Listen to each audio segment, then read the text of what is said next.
নামাজ পড়ছে একজন ব্যক্তি, সে আল্লাহর সাথে সরাসরি কথা বলছে, তার পাশে কথা বলা জায়েজ নেই। এমনকি নামাজরত ব্যক্তির পাশে কোরআন তেলাওয়াত করাও জায়েজ নেই। আমি কথা কি বুঝতে পারছেন? একজন ব্যক্তি নামাজে দাঁড়িয়েছে, আল্লাহর সাথে কথা বলছে, পাশে আপনি কোরআন তেলাওয়াত করতে পারবেন না জোরে জোরে।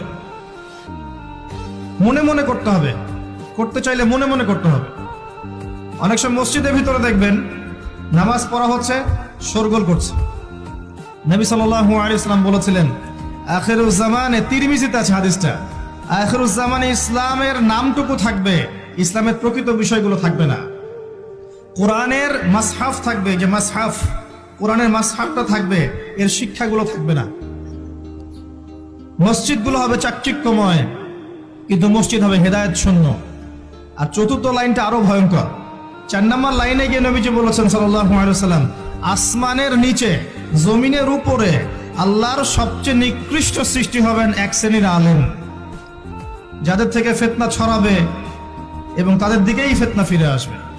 তিরমিজির মধ্যে হাদিসটা আছে, যে কোনো আলেমকে জিজ্ঞাসা করেন এটা কোন শ্রেণীর আলেম, এটা বোঝার জন্য আপনার পিএইচডি করার দরকার নাই। যারা দিনকে দুনিয়ার বিনিময়ে বিক্রি করেছে তারাই সেই শ্রেণীর আলেম।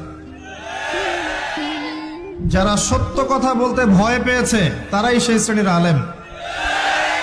যারা সত্যকে মিথ্যার সাথে মিশ্রিত